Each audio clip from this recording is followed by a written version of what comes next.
जय हिंद। दोस्तों, जैसा कि हम सब जानते हैं कि इस बार का UPSC prelims exam toughest exam था यूपीएससी प्रीलिम्स की हिस्ट्री में। ना ही सिर्फ इसलिए कि जीएस का पेपर काफी टफ था, बट इसलिए भी कि जो स्टूडेंट्स किसी तरह जीएस के पेपर में अच्छा अटेम्प्ट कर पाए, वो शाम वाला पेपर यानी कि सी सेट के पेपर में डिसअपॉइंट हो गए।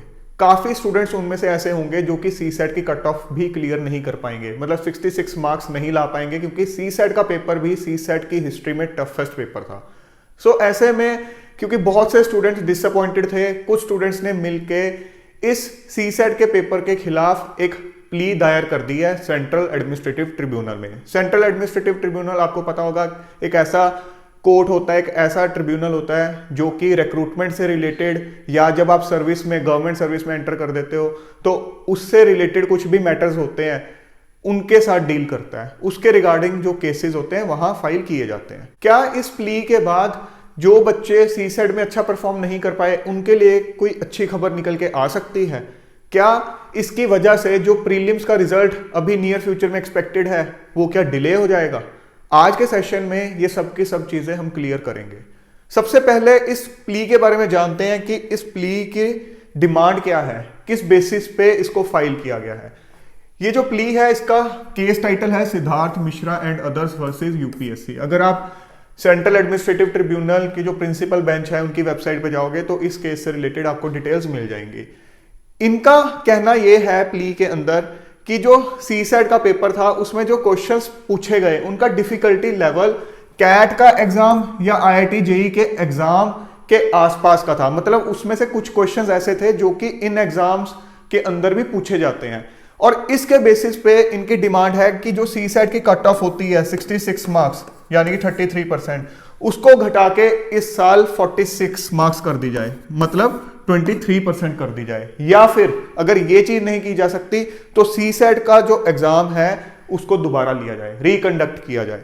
और क्या कुछ इंपॉर्टेंट पॉइंट्स इस प्ली के अंदर हाईलाइट किए गए हैं उनको एक बार देख लेते हैं। यहां पर लिखा हुआ है कि एज पर यूपीएससी सिलेबस जो सी सेट डिजाइन किया गया है वो बच्चों का एक जनरल एप्टीट्यूड चेक करने के लिए डिजाइन किया गया है, और सिलेबस में लिखा गया है कि क्लास 10th के लेवल के क्वेश्चंस होंगे related to comprehension, logical reasoning. But going against this syllabus UPSC ने जो क्वेश्चंस हैं वो इस तरह के डाले हैं कि अगर कोई बच्चा क्लास 10th के लेवल का मैथमेटिक्स के रिगार्डिंग नॉलेज पोजेस करता है तो वो क्वेश्चंस नहीं अटेम्प्ट कर पाएगा, एग्जाम को क्लियर नहीं कर पाएगा। और साथ ही इन्होंने ये भी बोला कि जो डिफिकल्टी लेवल है क्वेश्चंस का, कुछ क्वेश्चंस का, वो सिमिलर था कैट के एग्जाम से और आईआईटी की जेईई के एग्जाम से। Another point which is highlighted in the plea is that कि जो पेपर 2 था, मतलब सी सेट का जो पेपर था, वो ना ही सिर्फ आउट ऑफ सिलेबस था but it is also discriminatory for candidates जो कि हम्बल बैकग्राउंड को बिलोंग करते हैं, जो कि स्पेशल कोचिंग अफोर्ड नहीं कर सकते, या रूरल एरिया को बिलोंग करते हैं, या फिर आर्ट्स स्ट्रीम से हैं। उसके बाद क्या लिखा हुआ है प्ली में वो देखते हैं। इन्होंने बोला है कि इस साल एटलीस्ट 10 क्वेश्चंस ऐसे थे जो कि क्लास 11th एनसीईआरटी मैथमेटिक्स के सिलेबस से थे, और कुछ क्वेश्चंस आईआईटी जेईई और कैट एग्जाम के प्रीवियस ईयर क्वेश्चन से भी थे। When a qualifying paper is made that difficult, it excludes the candidates on the basis which has no nexus with the object of the exam। बड़ा important point है कि एक exam का objective ये होता है कि जैसे कि जीएस का आपका पेपर है प्रीलिम्स का, कि जो बच्चा इतनी एक बेसिक नॉलेज पोजेस करता है उसको हम मेंस के लिए शॉर्टलिस्ट करेंगे। But at the same time ये जो क्वालिफाइंग पेपर है जिसमें मैथ्स, इंग्लिश, लॉजिकल रीजनिंग भी है, इसको भी वो क्वालिफाई करे कि इसमें उसके पास एक बेसिक क्वालिटीज या बेसिक स्किल्स हों। बट अगर आप उसको ही इतना डिफिकल्ट बना दोगे जो क्वालिफाइंग पेपर है, तो उस केस में जो एक रियल ऑब्जेक्टिव ऑफ एग्जाम है, मतलब जो आपका जीएस का पेपर है, उसका तो कोई मीनिंग ही नहीं रह जाएगा। इन्होंने आगे बोला है कि एक एक्सपर्ट कमिटी जो एक क्वेश्चंस हैं इनको एग्जामिन करे और उन कमिटी की रिकमेंडेशंस के बेसिस पे फर्दर एक्शन लिया जाए। अगला प्ली में पॉइंट क्या है, दो UPSC has a discretion in setting the question paper, कि यूपीएससी की मर्जी है, एक आपको पता है कॉन्स्टिट्यूशनल बॉडी है तो वो अपने हिसाब से क्वेश्चन सेट कर सकती है, but the same can not be immune from judicial review if it is otherwise discriminatory, arbitrary and falls foul of the constitution. मतलब अगर जो क्वेश्चंस हैं वो डिस्क्रिमिनेटरी हैं, आर्बिट्ररी हैं, तो उस केस के अंदर वो आप ये नहीं कह सकते कि जुडिशियल रिव्यू से इम्यून है, मतलब कि उनके अगेंस्ट कोई केस फाइल नहीं किया जा सकता कि इन क्वेश्चंस को रिव्यू किया जाए। उसके बाद क्या लिखा हुआ है, वही चीज दोबारा हाईलाइटेड है कि जो सीसेट का एग्जाम था वो डिस्क्रिमिनेटरी था रूरल बैकग्राउंड के स्टूडेंट्स के लिए, ऐसे स्टूडेंट जो स्पेशल कोचिंग अफोर्ड नहीं कर सकते, आर्ट्स ह्यूमैनिटीज के स्टूडेंट्स, ऐसे स्टूडेंट जो चाहे अर्बन बैकग्राउंड को बिलोंग करते हैं बट जिन्होंने हायर मैथमेटिक्स नहीं पढ़ रखा। अब उसके बाद अगले पॉइंट में लिखा हुआ है कि चाहे इस चीज पे कोई रोक नहीं है कि आप दूसरे कॉम्पिटिटिव एग्जाम से क्वेश्चन नहीं उठा सकते, आप डेफिनेटली उठा सकते हो, बट जब आप क्वेश्चंस उठा रहे हो वो क्वेश्चंस इस टाइप के होने चाहिए कि जो रियल ऑब्जेक्टिव है रिक्रूटमेंट का वो वायलेट ना हो, कि उसको ध्यान में रखते हुए ही आप उस लेवल के क्वेश्चन सिलेक्ट करो। ये एक प्ली में अगला पॉइंट दे रखा है। अब ये सारे पॉइंट्स पढ़ने के बाद डेफिनेटली आपके माइंड में ये चीज आ रही होगी कि कुछ पॉइंट्स जो यहाँ रेज किए गए हैं डेफिनेटली वो वैलिड पॉइंट्स हैं, तो क्या इसकी वजह से वाकई कट ऑफ 33% से घट के 23% हो सकती है, या सीसेट का एग्जाम दोबारा कंडक्ट हो सकता है, या जो रिजल्ट आने वाला है वो डिले हो सकता है।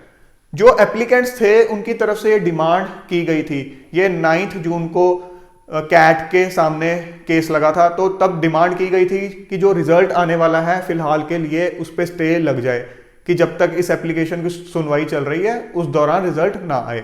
बट सेंट्रल एडमिनिस्ट्रेटिव ट्रिब्यूनल ने इस चीज के लिए मना कर दिया कि जो प्रीलिमिनरी रिजल्ट है उस पर हम रोक नहीं लगाएंगे। ऑल्दो दूसरी पार्टी यानी कि यूपीएससी को नोटिस इशू कर दिया गया है और जो केस है वो 6 जुलाई के लिए एडजर्न कर दिया गया है, मतलब 6 जुलाई को यूपीएससी की तरफ से वकील ट्रिब्यूनल के सामने पेश होंगे। अगर आप सेंट्रल एडमिनिस्ट्रेटिव ट्रिब्यूनल की जो प्रिंसिपल बेंच है उनकी वेबसाइट पर जाओगे तो Siddharth Mishra and others versus UPSC का केस है, ये डायरी नंबर है, यहाँ पे आप केस नंबर देख सकते हो। तो यहाँ आपको दिखाएगा स्टेटस पेंडिंग और जो नेक्स्ट डेट ऑफ हियरिंग है वो 6 जुलाई, यहाँ आप देख सकते हो। सो इस तरह से अभी ये स्टेटस दिखा रहा है। अब पॉइंट ये है कि इसके बेसिस पे क्या आपको कोई उम्मीद रखनी चाहिए। मैं आपको ये कहूंगा कि अगर आप अपीयर हुए हो तो फिलहाल के लिए आप कोई उम्मीद मत रखो, क्योंकि रिजल्ट अपने टाइम पे आएगा। 6 जुलाई के लिए केस एडजर्न हो गया है। उस दिन क्या होता है, उसके बाद क्या एक आउटकम आता है, उसके अगेंस्ट भी फाइल की जा सकती है अपील, चाहे वो यूपीएससी के फेवर में आए चाहे एप्लीकेंट्स के फेवर में आए। जो दूसरी पार्टी है वो हाई कोर्ट में इस डिसीजन के अगेंस्ट जा सकती है। सो अभी आपको पता है ये प्रोसेस लंबा चलेगा, हमें नहीं पता इसका फाइनल आउटकम क्या आएगा। यूपीएससी सिविल सर्विसेज एग्जाम के केस में हम हार्डली ही सुनते हैं कि कोर्ट के किसी ऑर्डर की वजह से प्रोसेस डिले हो गया, जबकि ये चीज कॉमन है स्टेट सिविल सर्विसेज एग्जाम्स को लेके, बट यूपीएससी के केस में हम बहुत कम ये चीज सुनते हैं। सो अभी के लिए आपको कोई उम्मीद नहीं रखनी चाहिए, और ये भी उम्मीद मत रखना कि हाँ इस तरह से एक प्ली फाइल हुई थी तो फ्यूचर एस्पिरेंट्स ये सोचने लग जाएं कि शायद इस तरह की प्ली फाइल हुई है तो यूपीएससी अब अगली बार सीसेट का लेवल जो है वापिस से पिछले लेवल पर ले आएगा।